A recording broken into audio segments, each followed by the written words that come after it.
Welcome to Professor Game Podcast, where we interview successful practitioners of games, gamification, and game thinking who brings the best of their experiences to get ideas, insights, and inspiration that help us in the process of getting the students to learn what we teach.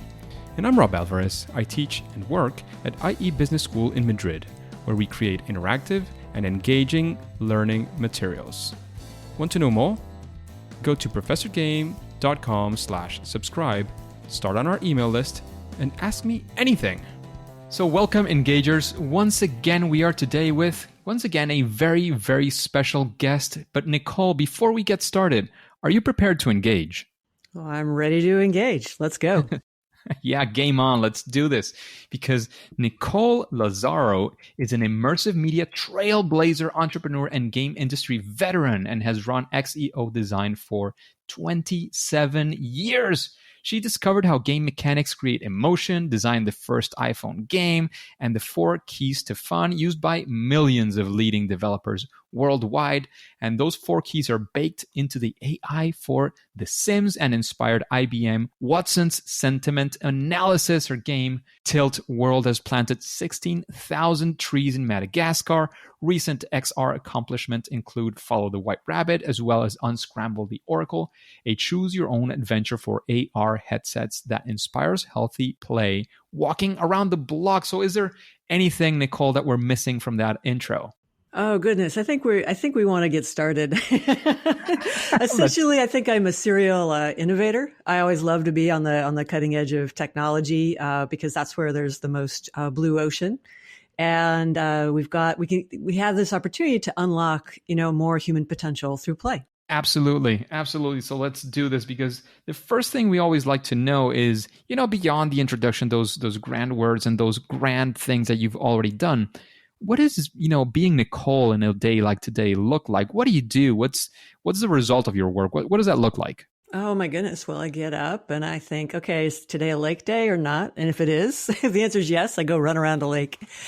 Especially during lockdown, we've got, such limited, time and opportunities. So getting outdoors is like the first thing, just to clear the air.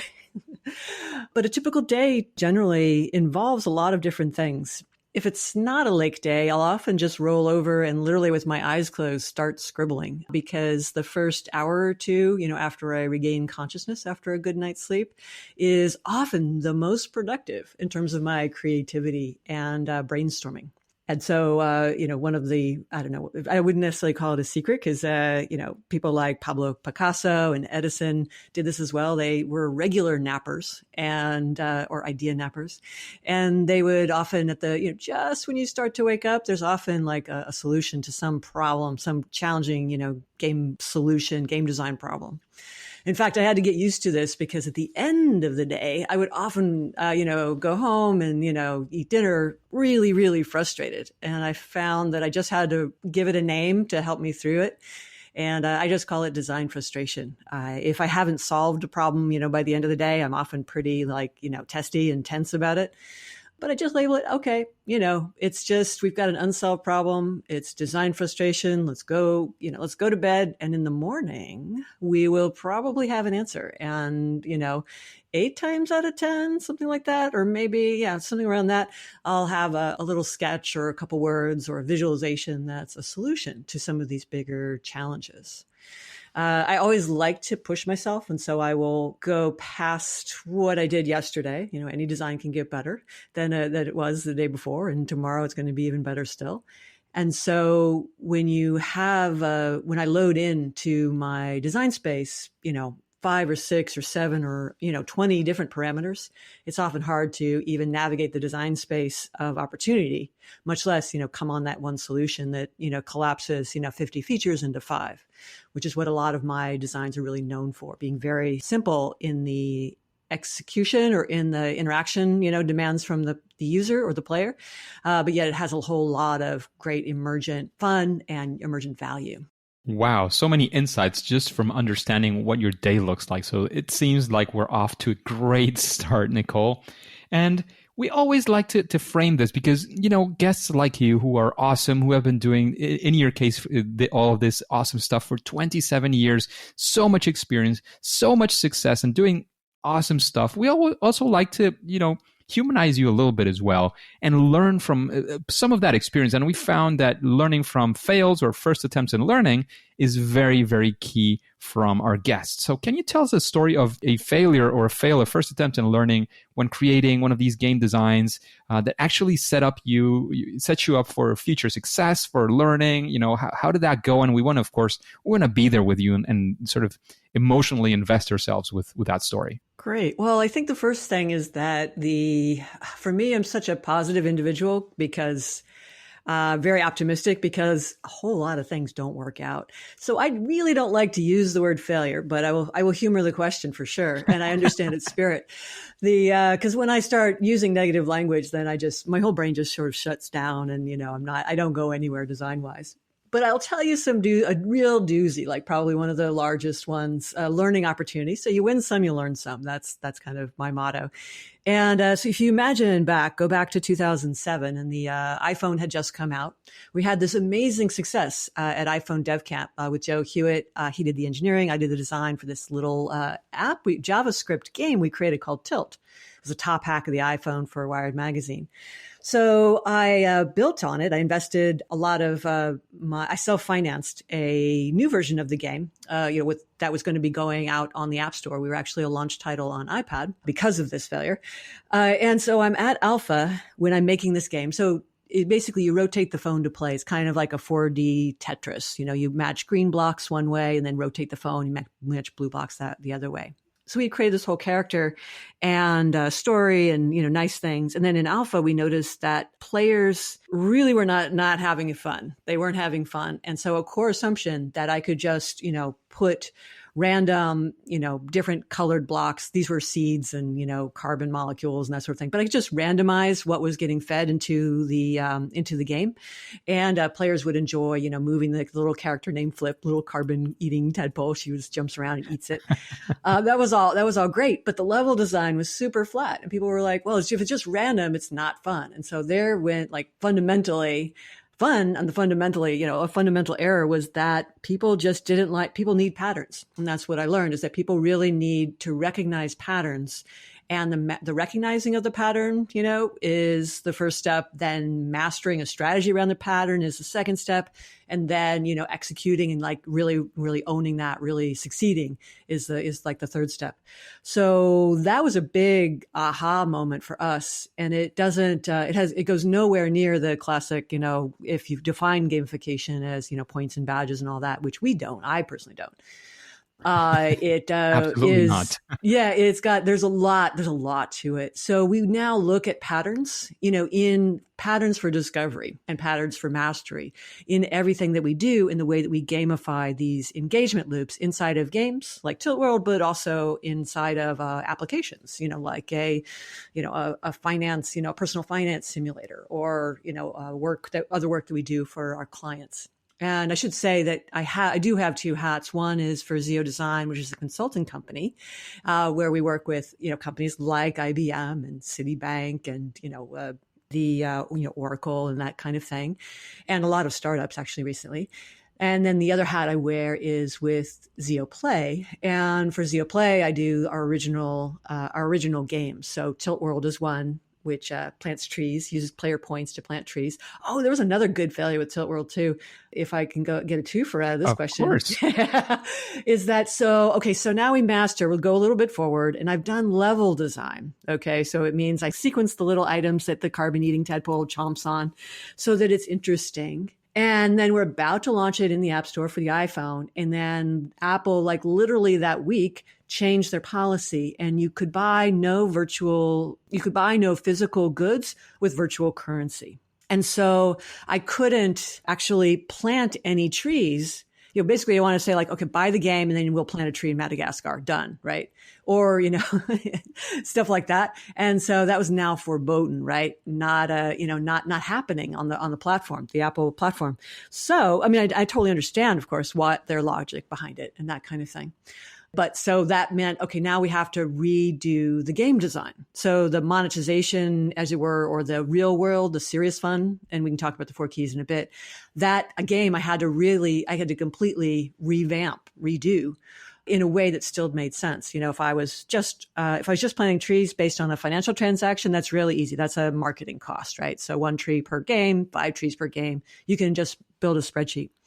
Instead, what I had to do is I had to create a tree planting currency, an intermediate currency. So in this case, player points. And then I had to do a conversion of those points to, actually planting trees in the ground.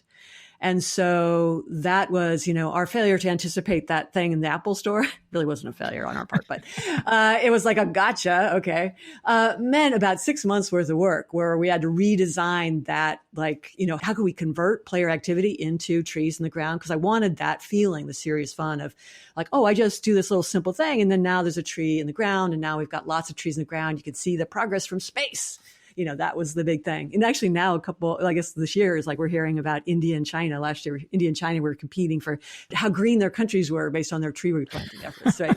So I'm pretty stoked that we were the first. But in any case, so that's the thing. So you've got to be very flexible. And so in the first case, it was, on game design and level design and players really needing patterns.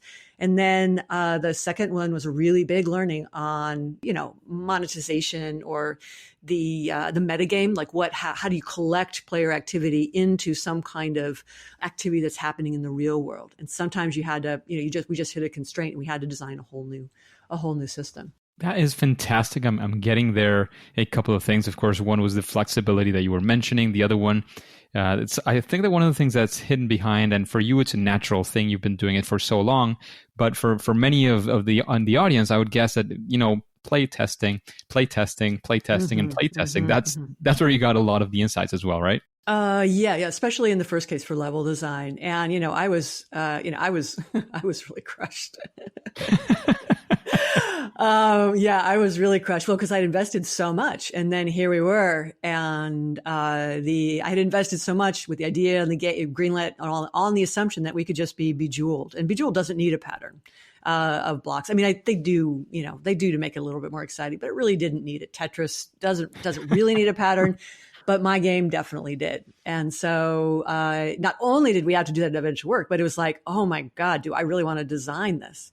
So it ended up with being about 500 pages, kid you not, of script files that I wrote over a summer that sequenced all the blocks, that sequenced all the different seeds that flippies. And they're awesome. I mean, they're really fun. They're really fun little levels, and they're hand polished and tuned and all that.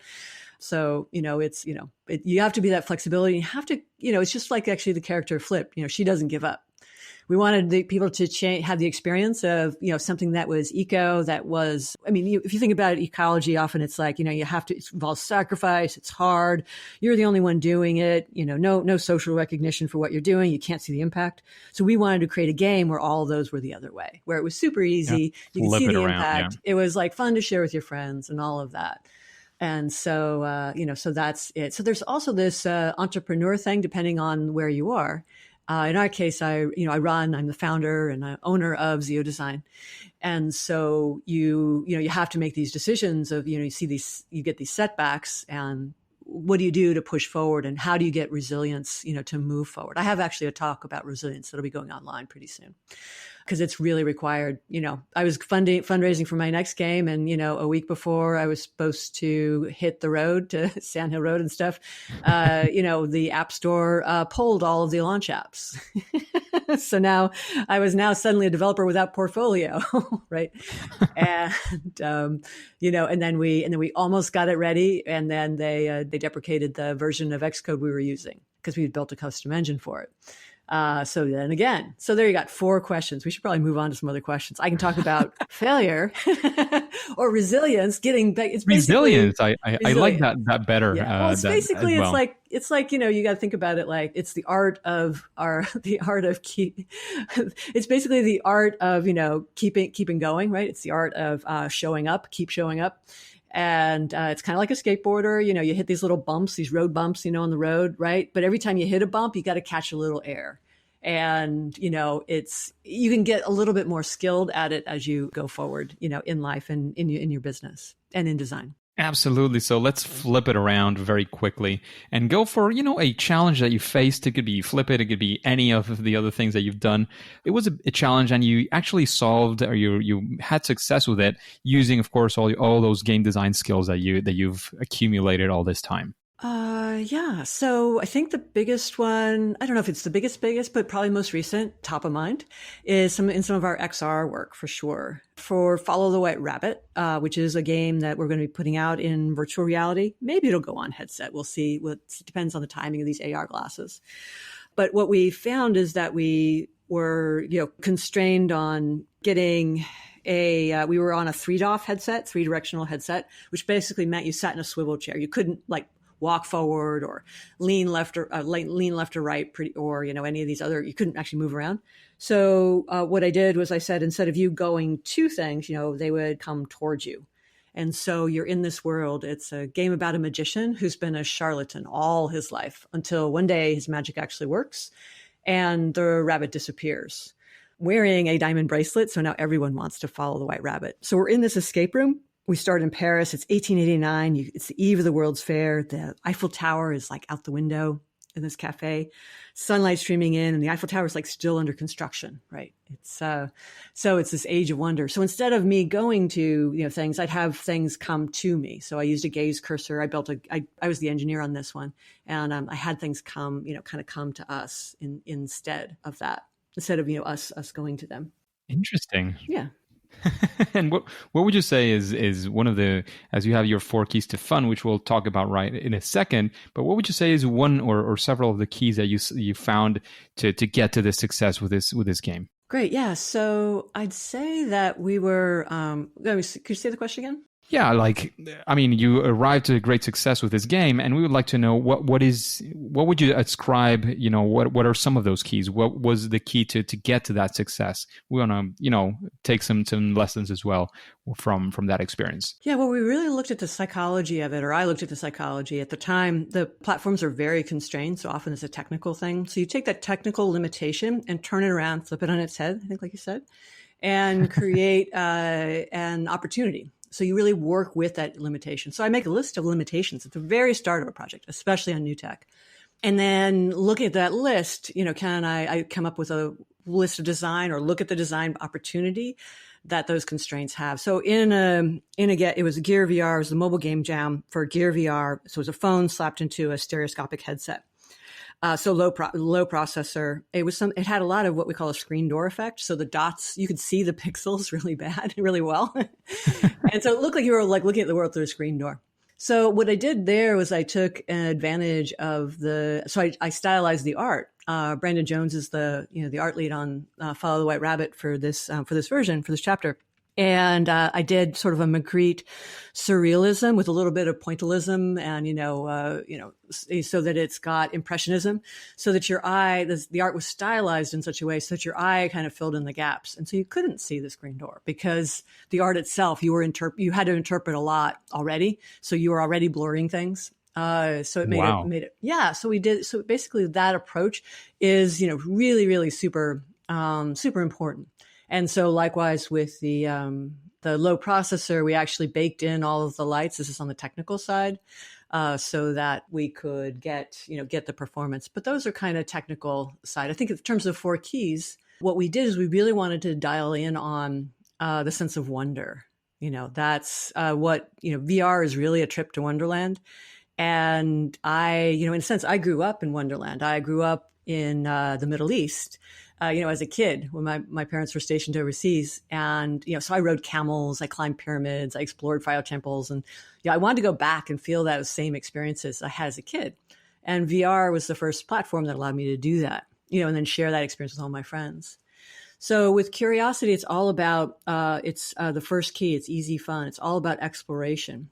And so what we did is we designed a mechanic. We chose a genre like a mystery or an escape room, so it's a genre that was very much around, curiosity and wonder and surprise.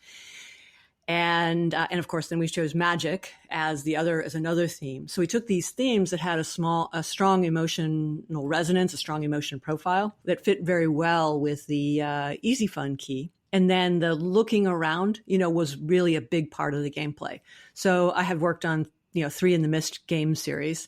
And so I had the honor of doing that. And so I took a lot of that, a lot of those experiences as inspiration for what we did in this particular game. And then then we worked it into, the other keys as well, which I can talk about directly if you want. Absolutely. And in fact, you've been talking about the keys, and I always like to know, understand what the typical process of a game designer is. So I would like for you to, I'm guessing it is around the keys. So if you want to explain the keys and then how that bakes into your process, or if that is the process itself, we would really like to know, how does it look like for you when you're creating a game? And of course, using those 4 keys to fun. Great. Yeah. So it's what I did in 2000 to 2004 is I actually watched people play games, which is something that I do for a lot, for a lot of things, everything from, Diner Dash to Star Wars, The Matrix. I've done a lot of player studies, a lot of design consulting on these games. And so I used Paul Ekman's facial action coding to measure the emotional responses on people while they played. And, everything from Tetris to Halo, across genres, multiple genders, wherever it was they played.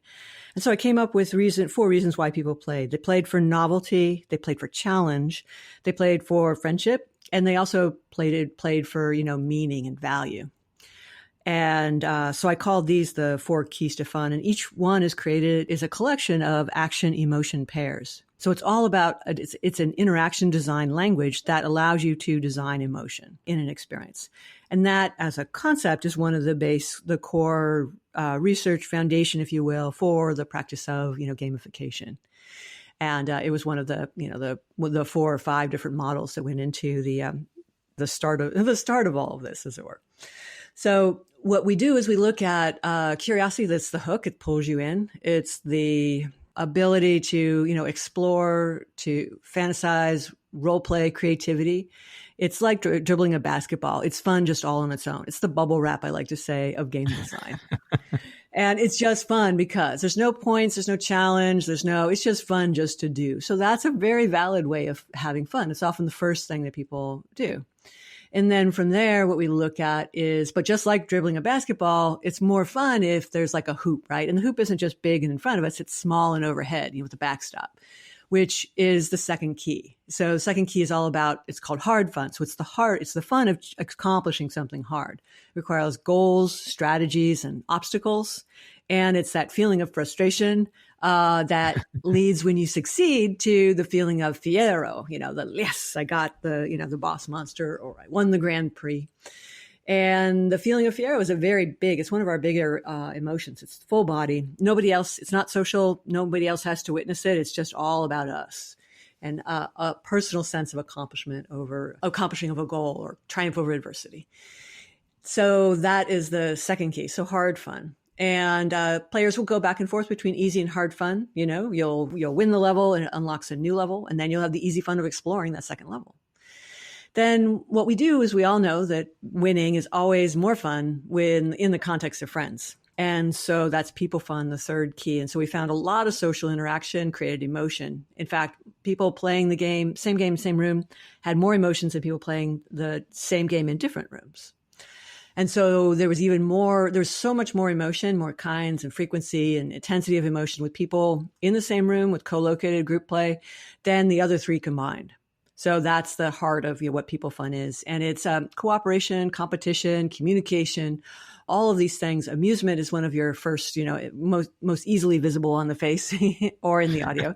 Amusement, laughter, right? And then we've got, schadenfreude and envy and, friendship, all of that, all of those really great emotions that are coming in. And the question here with this, because, the evolution of online gaming with things like Fortnite, like you're there with 100 other people. Mm-hmm. I mean, for me personally, and this is something very personal, I've always enjoyed more like having somebody like next to me playing. I remember playing like Teenage Mutant Ninja Turtles in the Nintendo. Oh, yeah.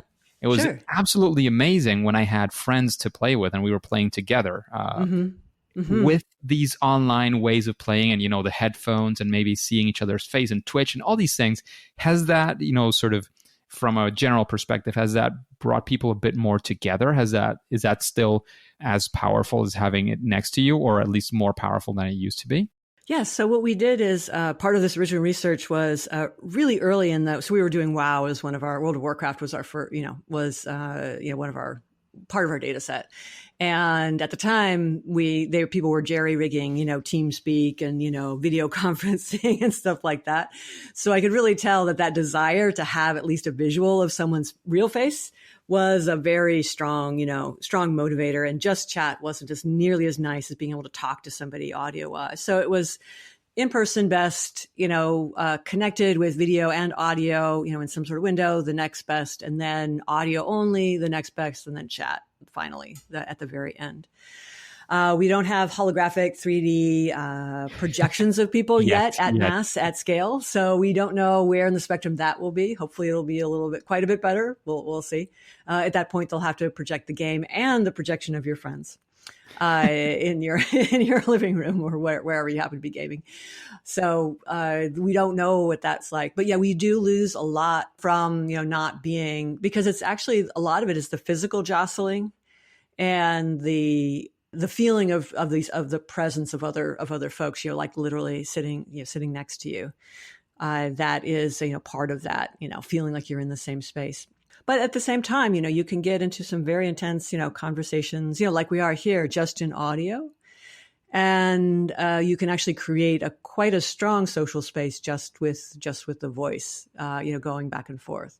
So we'll have to see, what comes next. We do lose stuff without being physically present. And so just like a technical constraint, like I mentioned at the very beginning of the episode, is that you want to have it be, really take advantage of that constraint somehow in the design. But in any case, so it's all about social. People want to play because they want excuse to be closer to their friends, right? They want an excuse to be with their friends. People will play games they don't like. People play games, even though they hate playing games, just to spend time with their friends. And then the last key is, so we have easy fun, hard fun, people fun. And then the last key is serious fun, which is all about gamification, right? And at the time, there were very few games with serious purposes outside of training. When we first launched it. Now there's quite a bit more. There's festivals and all that good stuff, all that great stuff. And so with serious fun, it's all about people played games to change themselves or to change the world around them. And so with serious fun, it's all about the ability for a game to have an intention and then have that gameplay do something in a fun way.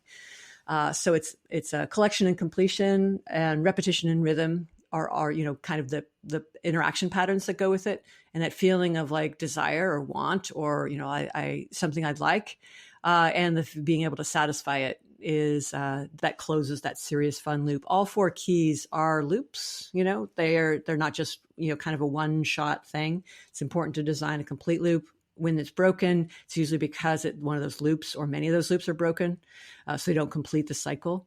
And then it's better if you have more than one loop going at any one time. A lot of folks focus on, we'll just do serious fun for this, or we'll just do easy fun for this. But really it's the work when they're working in conjunction that gives players more than one option at any point in time, and then gives them control of what kind of interaction they want to have with the experience. Absolutely, and that makes a lot of sense. That is, it's a big reference that the whole world of game design and gamification has had with your four keys to fun. Just a quick break before we continue. Are you enjoying this podcast? If you're listening through a podcasting app, please subscribe and rate us on the app. This will be of great help to reach more engagers so we can change the world together through gamification.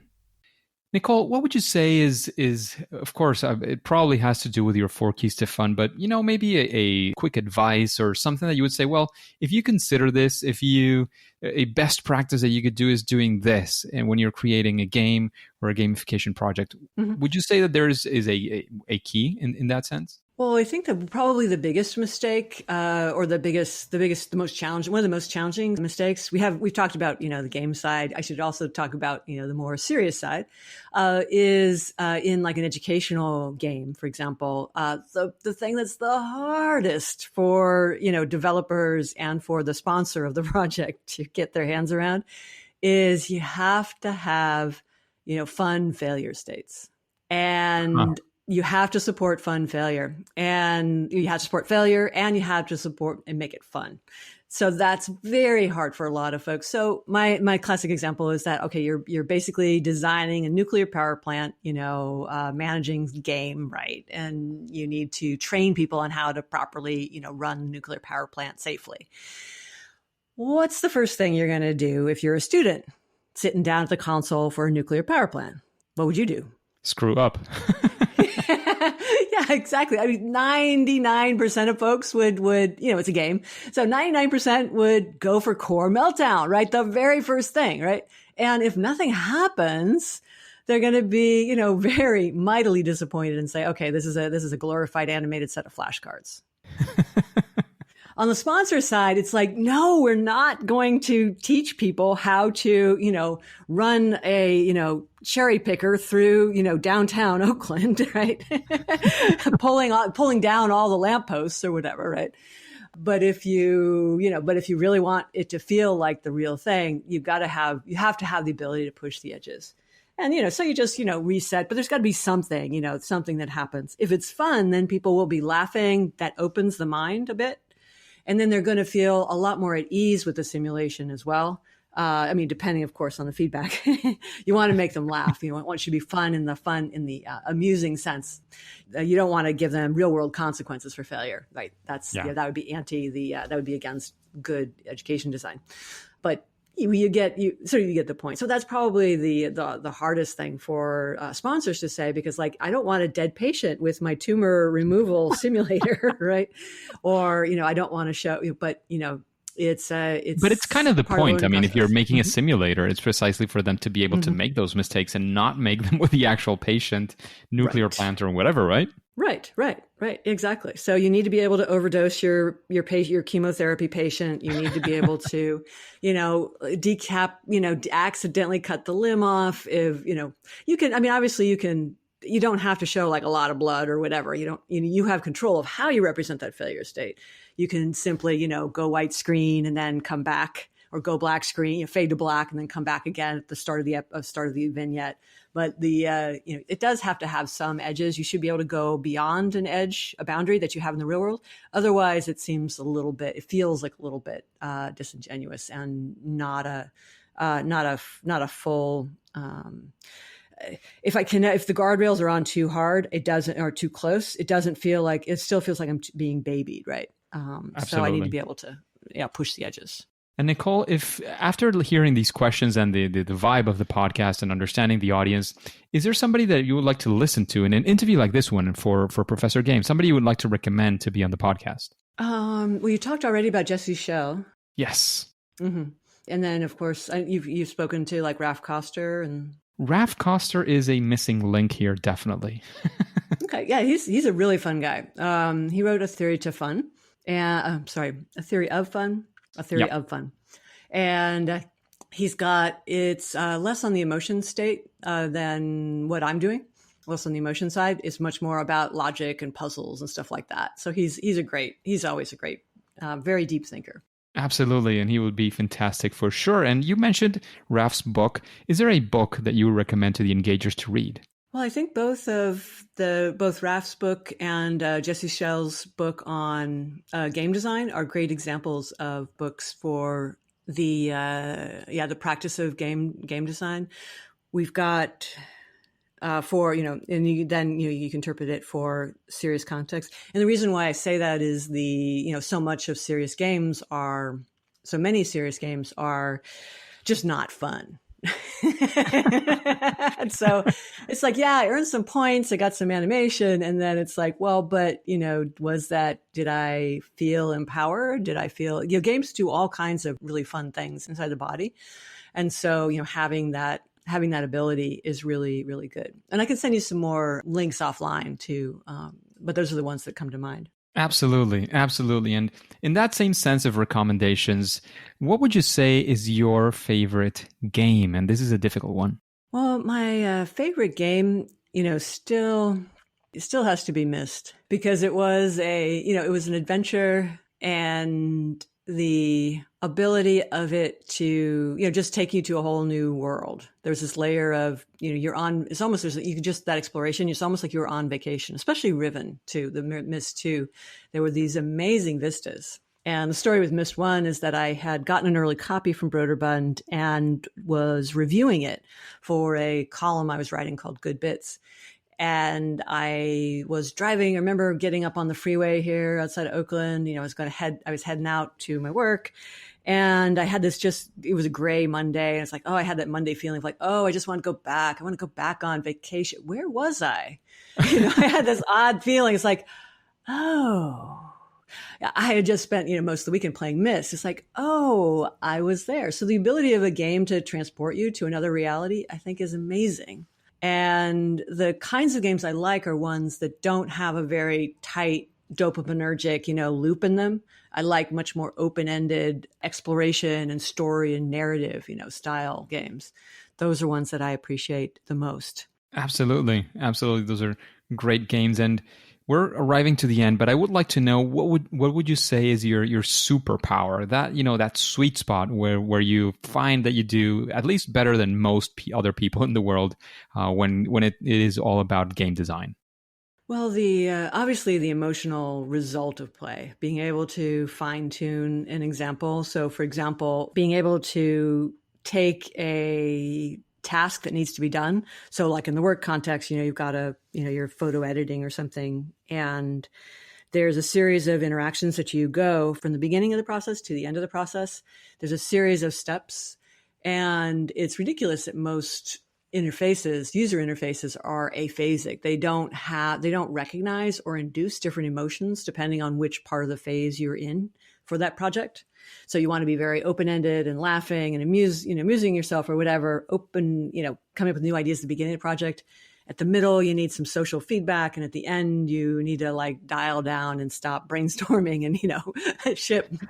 But, and we blame ourselves, for not having the right, Kabam board or, Asana or, Pomodoro method, but really it's the tools that are causing us a lot of this distress, in my view. So my superpower is a bit with clients that we work with in consulting is to be able to take their process and fine tune it to people's needs at the moment.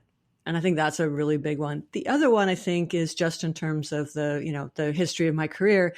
It's really, it's not very glorious, but, a superpower, but, if I were a superhero, I would be the mole. And the mole, in the sense is like, when I see, I see someone provides me a reality, someone provides me a narrative, someone provides me a frame. And first I recognize it as that. I don't recognize it as truth. I don't recognize it as the reality, right? I just recognize it as a frame or a narrative or something. And then like the mole is basically, I just tunnel down underneath it.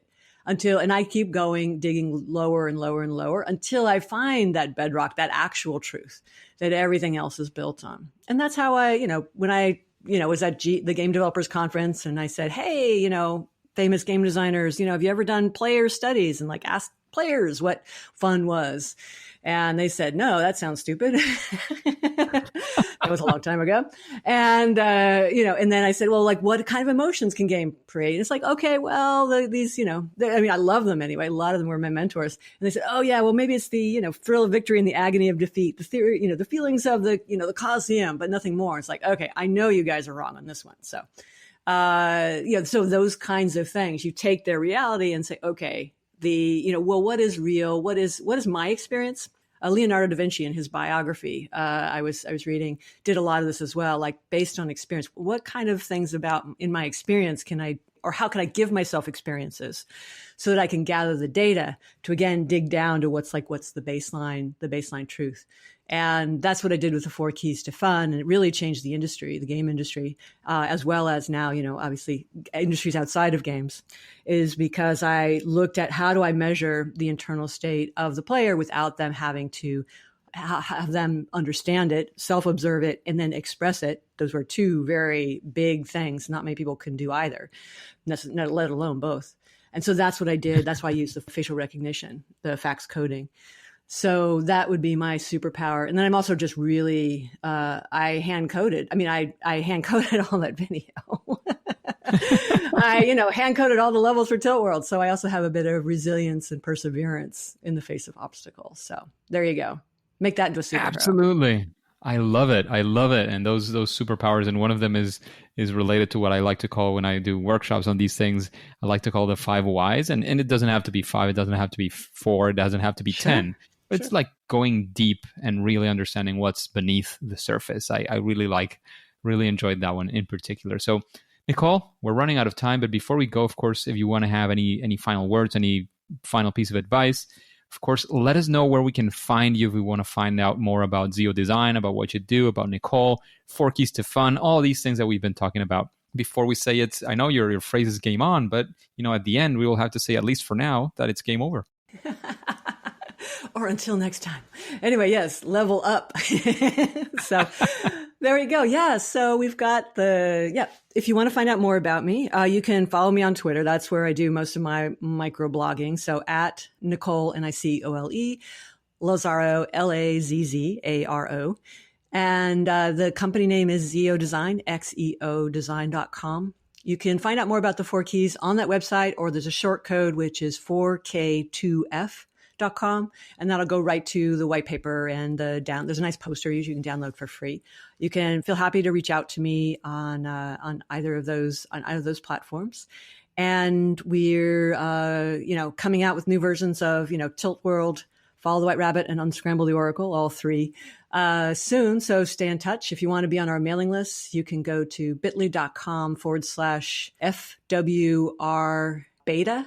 And you can sign up for our beta list, and you'll have some more announcements of that game. And if you are around at the Game Developers Conference, GDC Summer 2020, next week, I am giving a talk on spatial audio and the design of it for Unscramble the Oracle, which is a choose your own adventure you play walking around the block, 5 p.m. on November 4th, Tuesday, November 4th. We've already recorded the session, so it went well. And then, but I will be around for a live Q&A afterwards. Yeah, I think this is what the lockdown is giving us, all this power of time travel. So absolutely. Yeah. So I definitely think if you're interested in, pursuing this as a career, if you want to add more games, I think the biggest thing is not to think of it as adding points or badges or tacking stuff onto, like wallpaper. It's really to think about the core. What is the core loop? What is the core set of actions or verbs that you're designing into your space that create the outcome that you want, and connect those in a way that is compelling, engaging, and fun, and intrinsically fun. So we want intrinsic motivation, not the extrinsic, put icing on the cake or something like that. So keep it extrinsic, and we can, keep it fun. So we're all about unlocking human potential through play, and games are a great way to do that, either in game land or in the professional, like serious, let's do other stuff land. Stood up stuff. Yeah, exactly. Well, if you think about it, games are really, it's human nature to play. In fact, all mammals play, and some crustaceans play, and birds play. There's a lot of play, and play is all about, the role of play is to learn. So, all play, teaches you something. So when you look at it at its core, if you're doing anything that involves, mastery over time, definitely play, whether you call it gamification or I like gamifying, is a big part of what you want to do. Not only is it in the enjoyment part, but in the relationship between serious fun and easy fun, there's a really interesting stuff that happens that reinforces learning is enjoyable in and of itself. And so the way that those 2 keys work together is really, really helpful for mastery. So it's in the process of learning, the process of going through the steps where you would acquire the learning, right? You want that to be fun, but also in the way in which those actions, those thoughts, those, whatever activities that you did, the way in which those translate into some kind of change in the brain that is, knowledge or wisdom or skill.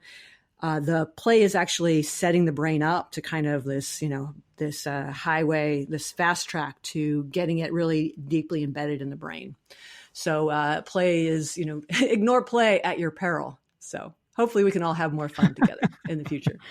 Absolutely. And as you can tell, engagers, we could spend all day just talking about this. I'm seriously considering going into Tim Ferriss's format and spending 3-4 hours in a single interview, because I'm having so much fun. I really enjoy this. I think there's a lot of value. However, as you know, our format is a bit shorter than that. We are around the 40-something minutes by now. So at least for now, and at least for today, we might get back into this, but for now, it is time to say that it's game over. Engagers, it is great. It is fantastic to have you around. And this podcast, as you know, it only makes sense with you. So let's connect on Twitter so you can let me know who would you like to have, what questions do you have, so you can see some new content that I post there every now and then. What questions can you have? What other guests like the amazing Nicole Lazzaro, what we can help you with? Just let us know. You can find my Twitter account in professorgame.com/Twitter. I'm always sharing stuff on gamification, game-based learning, game-based solutions, especially, of course, around education and learning. And of course, before you click continue and go to your next mission, have you already subscribed using your favorite podcast app? Please go ahead and do so that you can listen to the next episode of Professor Game. See you there.